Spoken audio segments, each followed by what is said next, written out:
All right, we are live. Welcome, everyone. Hello, I'm Avocat Olivia Marcu-Iordanescu, and today I am leading a very, very special session.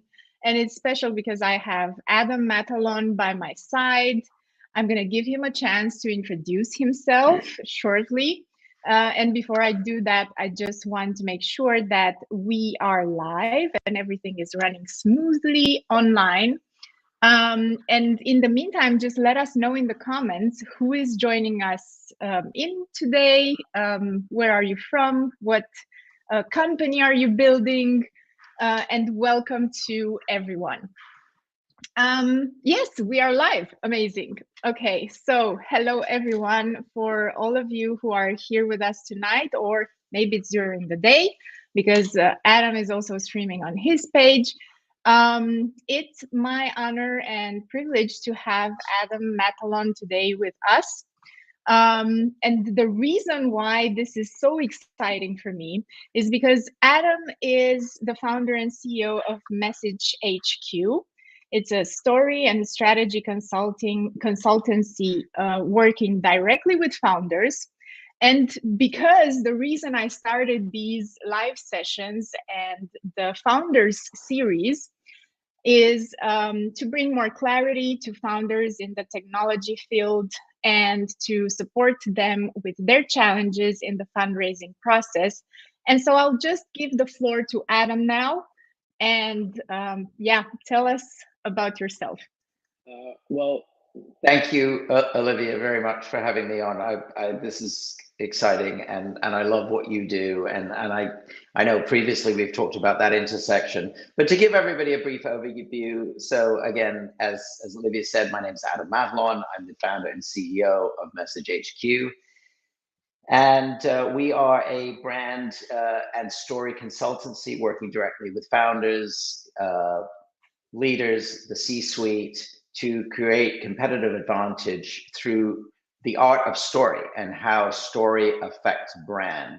But I've come to that from a significant career over the last 20 years as an award-winning television executive producer and creative storyteller. And over the years, I had the opportunity to produce several business series, including The Mentor on Bloomberg TV, and then most recently a series called Unicorn Hunters with starring Steve Wozniak, co-founder of Apple, and Rosie Rios, the 43rd Treasurer of the United States. And so in starting Message HQ, this was a natural extension of kind of story work I was doing in the business world, and I absolutely love it because it combines all of my passions. Yeah, and I absolutely love it because in my experience working with founders over the past 17 years, you know, at every stage of their journey, whether they are just starting up or already leading a scaled up company, right? The thing I noticed and what I think is crucial for any founder and any C-suite who assumes this role, right, in taking the leadership on this growth journey, is having that clarity about the vision of the company, but also the way you convey that with your stakeholders. And I'm so excited to hear about your experience, your stories around that, you know, like, um, yeah, just feel free to share with us your wisdom and experience in that. Well, I think that missing story is something that becomes a fundamental problem to people and becomes evident later in an experience in business. And to me, it's a missing piece of the foundation of any company and any brand. And I talk about this a lot. And I think when it comes to prospective clients, for me, it's an unfortunate truth that in many cases people will come to me sort of at a point of failure of some kind of initiative, you know, or a pain point. Somebody will come. I mean, I had this recently, and they said, we've done a terrible job of communicating our company over the last year. Now, this was not a mid-level person. This was a top person at this company, and they used the words, "We have done a terrible job. We need to fix it." And they're established. They have a great product, and so that's something that becomes a jumping off point for companies. I say, well, why wait? Why not build at the same time as you're building your proprietary technology, getting your patents if that's appropriate, getting your legal and your chain of title, which of course is where you and I connect so strongly, because what you do is a foundational principle of a company. And for me, what I do is also a foundational principle. And just to cap that thought for 1 second, Message HQ sits at this really sweet spot, often underserved area before marketing and before PR, because I have a very strong opinion that if leaders and the C-suite do not know the story they want to tell, how can they expect others to tell that story for them? Yeah, right. Spot on. And to your point, the story that the founders tell to the public is important, because at the same time there can be legal repercussions from that, and it's really important to have clarity around the story, the vision that you are transmitting, and also to own it, like really go into that storytelling with your investors in the room, fully comfortable, confident. It's like that's real power, right? Like being able to convey that message. And not to confuse anybody listening, when we say story, we're not talking about fabrication. We're not talking about making up stories. But what we are talking about is taking a very granular look, doing a forensic investigation almost of the company, of the brand, of the potential revenue sources, and then saying, well, where are these little diamonds sort of buried in the coal, and how do we bring those to the front? And I do think it's back on what I was saying. I've heard so many pitches, and I hear them even now. I constantly tune in on Pitch Fest, and we have proprietary technology. We have a special this. It sounds kind of rude, but I want to tell everybody out there, everybody has proprietary technology. Everybody has a patent, right? It's like everybody has a website. So what, right? It's like, how do you capture hearts and minds? And I think so many people have really interesting things about them that sort of get them up in the morning. And those are the things that grab people's attention, Yeah. Yeah, because it's speaking your truth in a way. And what this brings up to me is, having seen a few pitches, right? I know that what happens for most founders, and myself included, is that at some point you either are not getting the feedback that you were expecting, or you just find yourself saying something different every time, right? And so I would ask, what's your best advice on that? What's your approach on that? How do you work on this with the founders, with the people with the clients that come to you to craft this powerful story? Well, as I said, it begins with the story version of forensic accounting. It's like, I want to know about your story. I want to know why you started it. Is this your first business, second, third, fourth? Very different. For instance, if I have somebody who I believe I'm going to be working with, and I'm excited about that their current company is their fourth company, right? And I feel that's where you start your pitch. you know. In other words, this is not my first rodeo. So immediately, if you know somebody has already built 3 companies and has sold 3 companies and they're making a 4th one, if you're speaking to investors, you want to lead with that right from the top before you even talk about how great your company is, because people will instantly have that sense of calm. When I think about presentations, to me, there is a really distinct, important factor that sometimes doesn't get spoken about, which is observation. Observation is as important as presentation. So to your point about saying things differently, we all worry about repeating a story. We all think, oh, well, you know, we don't want to always say the same thing. And what I say to that is, first of all, you're always engaging a new audience who may or may not have heard that before. And even if somebody has heard it before, every room, every Zoom, it doesn't matter whether it's remote, it doesn't matter whether it's in person, there's always a special dynamic, a unique energy to that moment in time.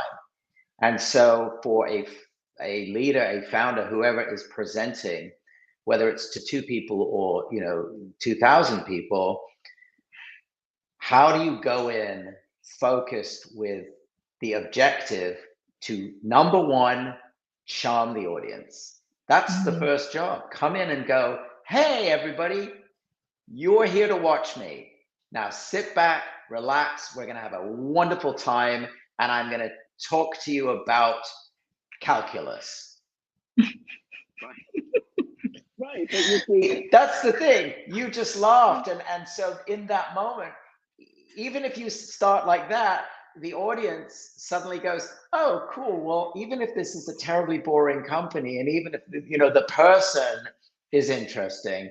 And I think, so that's so important for everybody to think about, is it's not just about, well, we do this and we do that and we do the other. It's about how do you have a conversation. If somebody laughs over there or agrees over there, how do you observe in real time so that it becomes, look, I grew up in the theater. My parents met working together on Broadway. So I spent a lot of formative years in the theater, in live performance, and there is this special thing that happens. And being able to be so confident in what you want to present that the variables are what they make it fun. Does that make sense in a way? Like, it's so going back to founders, it's like drilling into, like, what are those tiny things that are special to you, that make you brilliant at what you do, that you don't necessarily talk about? Yeah, absolutely. And I would add to that, Adam, that it's not always apparent, okay? And in my experience, you need oftentimes someone who can mirror that back to you. And that is why I think you play a crucial role in this process. Because, when you are leading the company, you are leading the team, you are leading the vision, there are so many hats you are wearing as a founder, right? You kind of don't have time for so much introspection. That's one of it. You're on autopilot, literally. And then second is, you're always putting everyone else before you, your employees, your team, the product, everything. And so at some point, I think you lose yourself in the process. And that's why I think it's really crucial to have someone by your side who is there and saying, no, listen, you are on a mission here. I want to hear why you are on this mission. I want to hear how you see this coming around. I want you, more of you in this. And I think founders need to hear that. Yes, when I was working last year and the year before on Unicorn Hunters, which was this pre-IPO business series, one of the interesting things that for every company that would present on the show, we would obviously speak to, 10 or 12 other companies. And there were great companies that did not come on the show for various reasons. Often we had COVID during that time, so some of them were geographical, like there was just no way for them to travel. But fundamentally, there were some really interesting, good companies coming to us who, frankly, were boring, right? And I thought, if I don't care, and that is something that you want to figure out as a business. How does your audience care? How do they feel when they interact with you? Because we lead with emotions as humans. We don't realize it. So speaking about, CEOs and leaders, stepping back and taking a breath is part of what I think I like to talk about. I went on a road trip recently, and I drove a car from Los Angeles to New York, I don't know, 6 weeks ago, and basically spent 5 days by myself. And in that process, sometimes it was really boring, sometimes it was great. I saw some amazing countryside. I saw wild buffalo, which was amazing for me. But you get this clarity of thought. You start thinking about things, and that's a zone that you have to get into to figure out those little genius moments on which you literally can build a brand. So I think it's so important to you have to lead from the front, right? So if it's great to worry about your employees, and it's fundamental to worry about your employees, but give them the tools to also be proactive and independent. Like if they see that vision, if they hear from you and they go, oh, wow, yes, I love that message. I feel that message. Now I can talk to people and say, well, what does your company does? Wow, let me tell you about my company. My, company has a near magical product because it's revolutionizing whatever it may be. We're in tiny little incremental ways. Every company wants to think that they can make some part of some person's life better. Yeah, exactly. Yeah, and I think it's not just companies, it's us humans, as human beings. It's the whole purpose we like to connect to being here on earth. Like, what is really our purpose? And what I hear in what you're sharing is it's really important to share that. Like, what is the purpose of all this? Why are you doing this? And that in itself is going to be inspiring for the team, for the stakeholders, for everyone around. I don't want to dismiss, or intentionally people say, oh, I just want to make a bunch of money, because everybody is entitled to their opinion. Everybody can have their tribe.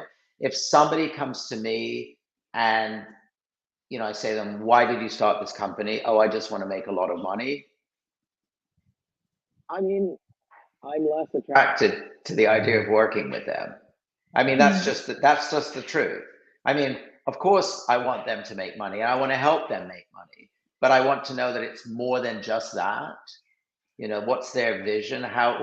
Why did they choose that as opposed to anything else? Yeah, and again, Adam, I mean, it could very well be a case of I've never really investigated this. Like, what is my why I'm doing everything that I'm doing? Apparently it's because I want a large amount of money. I was going to say something else, but we're live.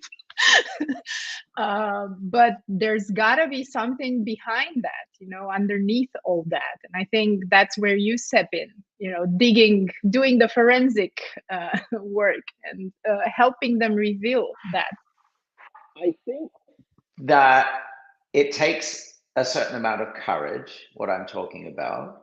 It takes courage even for me. I've started doing videos a few times a week on LinkedIn, and I, like you, have started doing lives, and it is enjoyable, and it's also terrifying because, but just in saying that, what I'm doing is I'm embracing the fact that everybody has a certain amount of anxiety about presenting, but these are learned skills. Yes, I believe that there are some people who are um, more naturally talented in terms of how they present. I do believe that, but I also believe absolutely that it is a muscle. It is something that can be developed. It has to be worked on. It has to be repeated. It's this notion of incremental habit forming, because if you practice every day, I talk about people when they're doing their presentations, people write and they're writing and they're reading in their brain. And then like 30 seconds before the speech, they go, oh, wait, I haven't actually read this out loud. And then suddenly they're stumbling on it. I say to people, go in a field when everybody is out of the house, put loud music on and scream your presentation. I mean, do it till you feel, do it till it makes you laugh because you feel absurd, and then you start to kind of get just super comfortable with it. It You should know be what? fun. Should be fun, right? It should be, and it's not in the beginning, right? Like, absolutely. And I'm like, is it something that it's definitely something that comes with practice, but I think it's also something that comes, so to say, with the results. I don't know about you, but I am such a results oriented person, and I used to be like, if I don't see an immediate result from an action that I'm taking, from something that I'm doing, then what is the point, right? And in the beginning, I was doing the lives and there was not much engagement, or people were not, I don't know, commenting, or social media is like that, right? It kind of gives us the opportunity to tap into audiences, but at the same time, we don't know, what's happening in the background. But the point.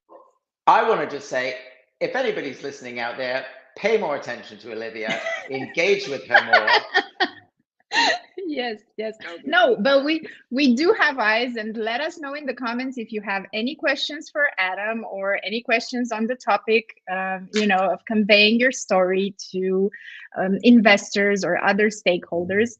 And yeah, I just wanted to end that idea and say, it's definitely something you get better at in time. And I think if you set yourself up that there's got to be an outcome out of it, then you're not going to see it too soon. The result is not something immediate. We are so used to having this instant gratification type of, reward that we are seeking.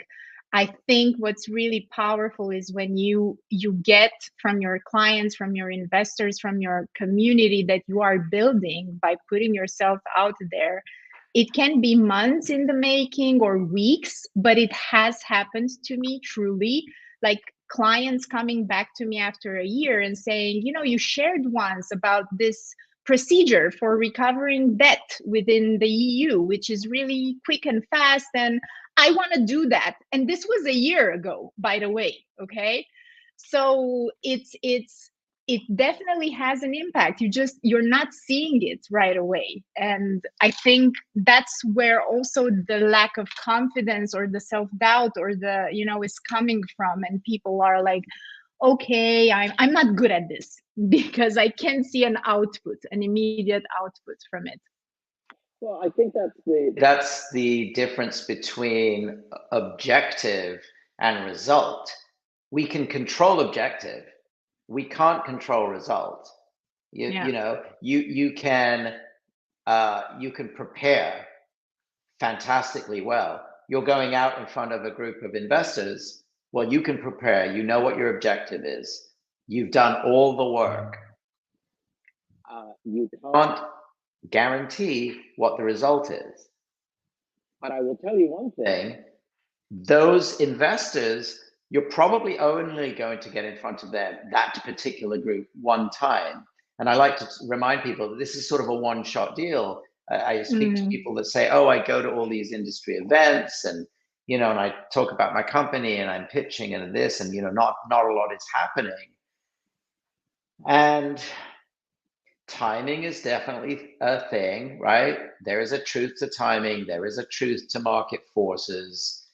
But there is also a truth that eventually, if you're pitching one way and it keeps not working, maybe you should try another pitch before you've exhausted. You know, if you've worked through 50 of 100 opportunities and you still haven't got anywhere, well, you better change it up for the next 50 because you might be out of luck. So, yeah, you know, I get as granular with people as what are you doing with your arms, or why aren't you standing still? You know, why are you moving? I believe very, very specifically, if you move in a presentation, if you walk from side to side, but you often see people walking back and forth across the stage. Yeah.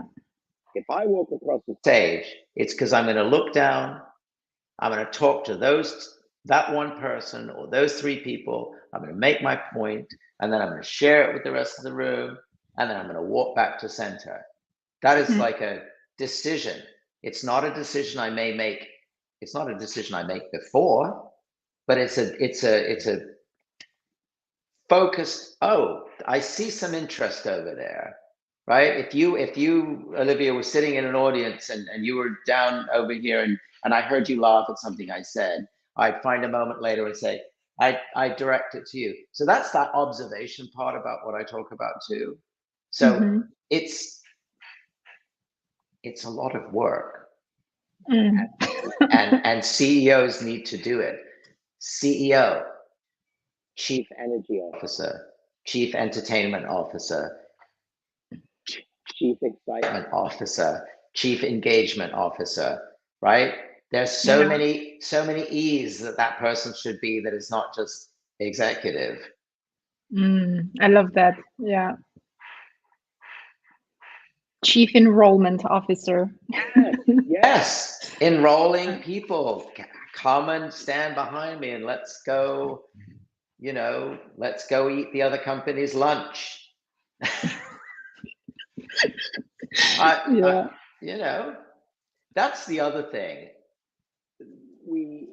We're in a world now, especially with emerging tech, where there are so many people circling around similar ideas, right? Similar ideas, different approaches often. And I love to talk about carbon capture, right? Because I love carbon capture and I understand the importance, and I understand like what a enormous financial opportunity it is for the right companies who actually crack it. But there must be, in the United States, there's 20 plus companies all circling around emerging technologies. And I go, well, the person that's going to tell the best story is going to win. You know, they're going to be telling it to the government. They're going to be telling it to state officials. They're going to be telling it to existing corporations. But the best story is going to win because they've all got a great way of capturing carbon. Yeah, no, I totally get that, and I'm in a place right now where I'm talking a lot to founders who are building artificial intelligence, you know, really revolutionary tech software, and it's a good question. How do you make yourself stand out? I think when it comes to, for instance, AI, and I'm talking sort of off the cuff here. So a lot of society is excited and embracing AI and going, oh, great, great, great. A lot of people worried about it. There are certain generational aspects to it. Younger generation are less concerned about it because they're more tech savvy. The older generation are more concerned. Well, guess what? The older generation generally have a little bit more power and a little more money. So I think AI has a job to do. And just yesterday, I think they were proposing legislation in the EU, were they, to call AI and a vote. I don't know what the result of that vote was, but I would say, for instance, AI companies need to actually engage with how do we lean into human fear, not ignore it. Go, okay, we understand there's fear here. Let us talk to you and tell you the story of why we will not allow that to happen with our tech, our algorithms, however we're doing that. I think Chat GPT is really intriguing. I think it's an interesting tool. I think that when I have read text that it has spat out, sometimes it's really terrible. I mean, I've seen some of the output that where people have said, please shorten this, and it's sort of grammatically a mess and doesn't really speak well. And then other times when it comes out with something brilliant and you're like, oh wow, that's cool. So I think again, I dabble with it, but definitely as a tool, right? I emotionally treat it the same way I would treat a drill gun. Okay. No, I really do. It's like, oh, I need to put in a screw, let me drill this thing. Oh, I want to ask, tell me about the social repercussions of X. Actually, this may be interesting to people listening. So I made a video a few weeks ago about Uber, and what I said was like this: the greatest social experiment that Uber ever created, because every time you get in an Uber, you get a different kind of driver and you get a different kind of experience, and some of them are just nuts. And then I went to ChatGPT and I said, tell me about companies who have had unexpected social stuff happen as a result of their tech. And it gave me this whole long list. And then I said, what are the companies you're talking about? And it came back and said, well, no, these were just hypotheticals. Yeah. So good. Yeah.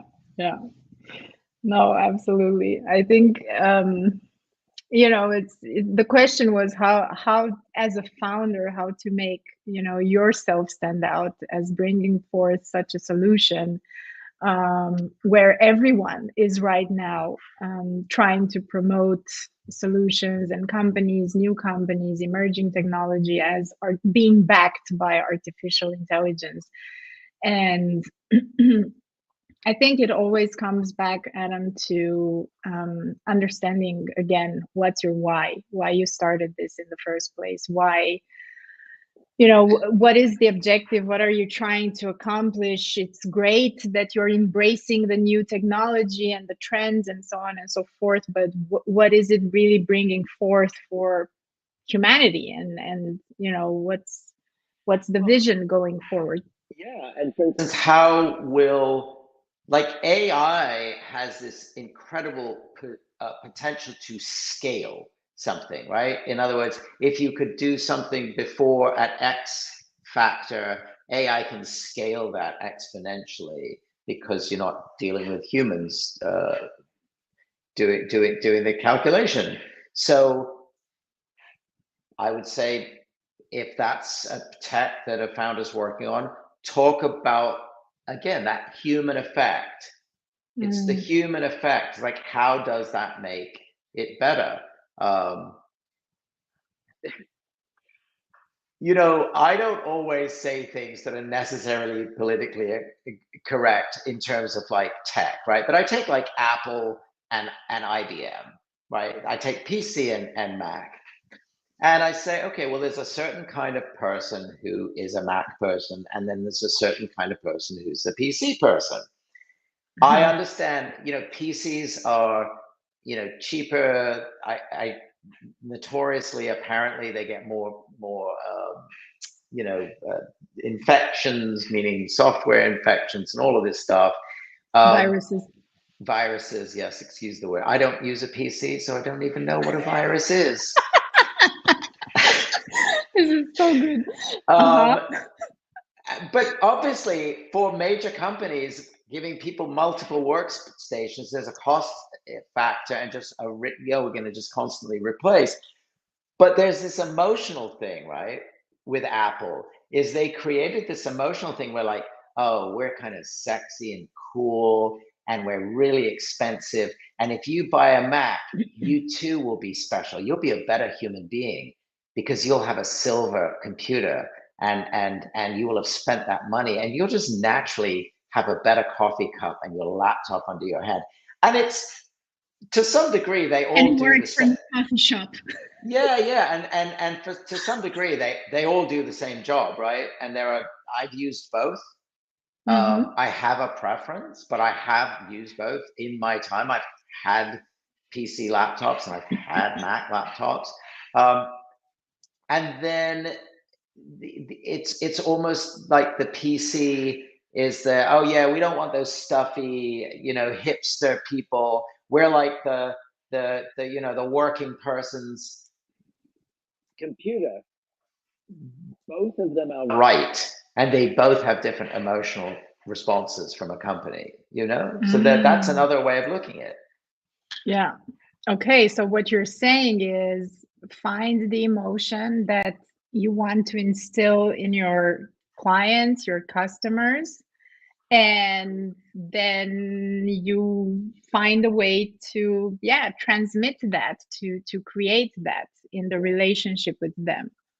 If you have a product, for instance, that has some significant upside to other competitors, for instance, in other words, if your product has less environmental impact than a competitor, lean into that, because your thing, whatever you do, is still doing the same thing, but you're making people feel better because they go, oh, if I work with this company, I will be having less impact.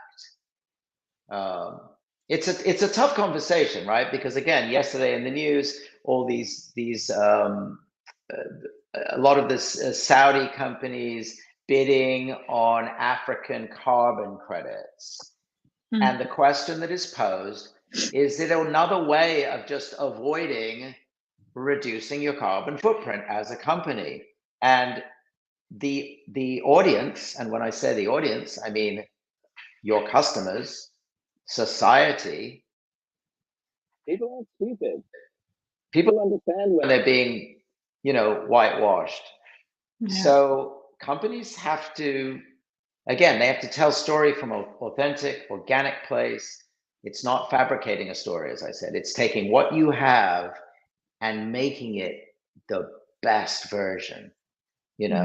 I woke up this morning and I got out of bed and the sun was shining and I stretched and I thought, oh, I just want to have a clean mouth. So I walked to my wonderfully sparkling bathroom and I cleaned my teeth and I smiled at myself, and the radiance of my smile reflected against the sun. No, I got out of bed and I went to clean my teeth in the bathroom. It's the same story. I mean, I'm making fun of it. I'm making fun of it intentionally because I'm trying to illustrate that we can make the most mundane of things exciting if we tell the story the right way. Yeah, amazing. And on this note, I just want to say that I hope this session today has made not a mundane, but actually a very important topic for founders in their journey to fundraising, the highlight of their day. And it has brought some light and encouragement into, seeking their why and creating their vision, and not being shy or afraid to partner with someone who can help them shed some light on that and bring it forth. And thank you, Adam, for being here today. It's been a really great experience being with you. And let me know any final thoughts or anything you'd like to add to complete for this session. Well, if anybody's interested, they can always follow me on LinkedIn at Adam Matalon. MessageHQ.net is the website. Fundraising. You said a really important thing. Investors, they want to be excited too. So whether you're working with me or by yourself or colleagues or anybody, if you can capture your own excitement and push that out into a room, investors will always be attracted, because the assumption I make for any founder out there is you have a good company. You've put your foundation in place. You've done the work. You have a company that's ready to bring in or to sell more stock or to go public. But you've got to convince those people that are sort of pulling the strings that they're going to have a fun time with you. So that's the other thing. Have fun. Yeah, it's a That's journey. about it. It's an experience, and transmitting that experience to your investors. Thank you so much, Adam. Thank you. And thank you to everyone who's been with us today. And let us know in the comments if you have any questions. You can tag Adam or me, and I will see you again next week.